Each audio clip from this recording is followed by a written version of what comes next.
Hi guys, my name is Elliot Harlin Bethel, and this channel is about energy healing, personal development and fasting.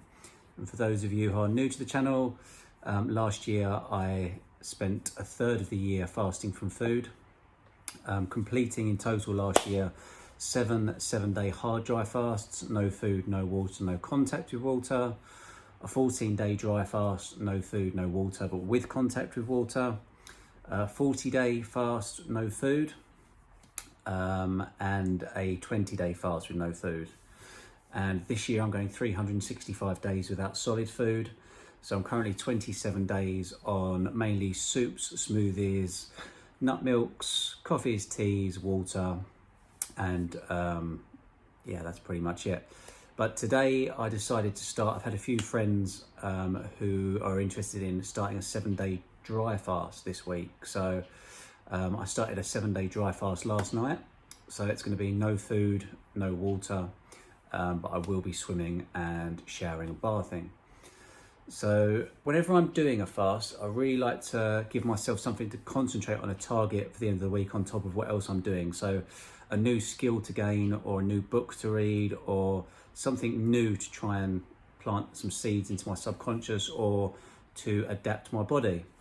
So I picked up a new book this week. Well, when I say new, it's actually sat on my shelf for probably about a year now. It's called Peak. So I'll be giving you guys an update on that next week. But I have actually set myself the goal of being able to perform the splits both sideways and forwards. It's something I've wanted to do for a very long time. As you might have seen on my Instagram feed, I've been doing gymnastics and learning how to do backflips and cartwheels and various other bits and bobs over the last year, as well as handstands, because I've been able to perform headstands to perfection for the last 2 years. And handstands are almost there now. I'd actually like to be able to perform a handstand press up, which I can do up against the wall. I can do 20 up against the wall, but without the wall is another one of my goals. But for this week, by the end of this week, I'd really like to be able to perform the splits both forwards and sideways. So I'm going to do a little masterclass video of learning how to do the splits. If it comes off in a week, we'll see. I'm quite a flexible guy anyway. I do quite a lot of yoga. But something I've noticed since I finished my 40-day fast on the 8th of December 2019, and I had a period of eating food up until the 1st of January. And then obviously from the 1st of January to the 27th, I've been doing the soups, teas, coffees and various stuff. But I feel like I'm actually back to my peak shape. I'm sitting at around just over 12 stone, around between 12 and a half and 12 stone. My strength's still very good. I can still bench press over 100 kilos. I can still squat over 100 kilos. And although I've been able to squat 180 before, and although I've been able to bench 140 before, I feel like I'm at a happy medium now, because my flexibility is very good, which I feel so much better, and I feel like the energy does flow through my body a lot better. And as you might have heard in one of my previous videos, my goal is to get to the point at the end of the year, the last 3 months of the year, to perform stage 4 breatharianism, which is no food, no water.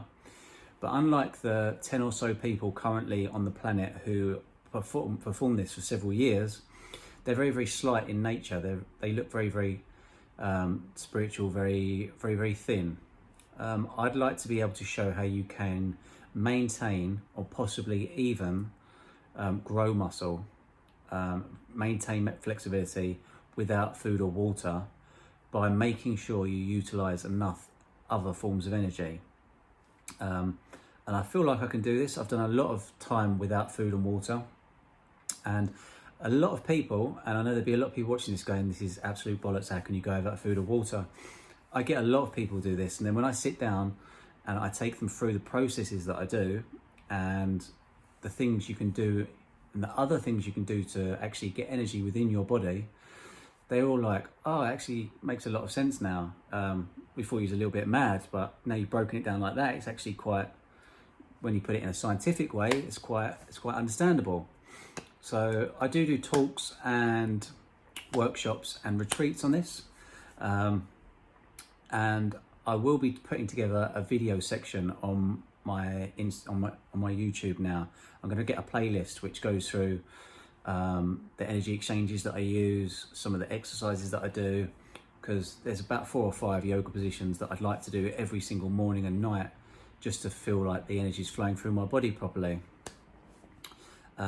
Yeah, so it's just a little update on this year. I feel like by doing the soups and smoothies and keeping the liquids, I watched a video with Sadhguru, and he said that he only really eats fruits and vegetables, mainly raw vegetables, because this food would only stay in his system for 3 hours at a time.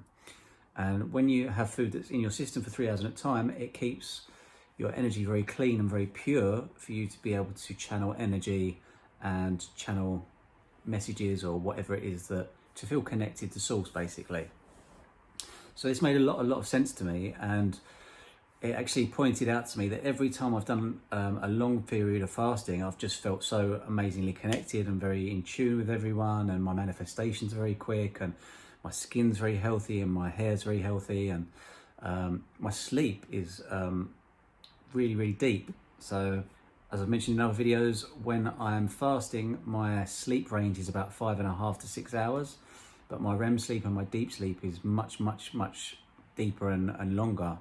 Whereas when I'm eating food, my sleep is about 9 hours, 8.5 to 9 hours, and my REM sleep and deep sleep is quite poor. When I'm doing liquids and soups and smoothies and things that are in and out my system very quickly, I'm finding it's a real sort of happy medium. So it's probably about 6 to 6.5 hours sleep, and my REM and deep sleep is bang in the middle of what it was on the other two. So I've been monitoring my sleep for the last 6 months to see how all this fasting affects it, and I have blood work getting done the beginning of February. So just to back up and prove scientifically everything that I'm doing, because I know there's a lot of naysayers and people that don't believe it can be done. Well, I'm walking proof, and I know loads of people that are. So if just because you believe you can't do it doesn't mean somebody else can't. And once you see somebody else doing it, believe me that you can do it. So the only limitations you have are in your own mind. Yeah, so I hope you've enjoyed this video today. It's been good catching up again, and I'll see you guys tomorrow. Thanks for watching.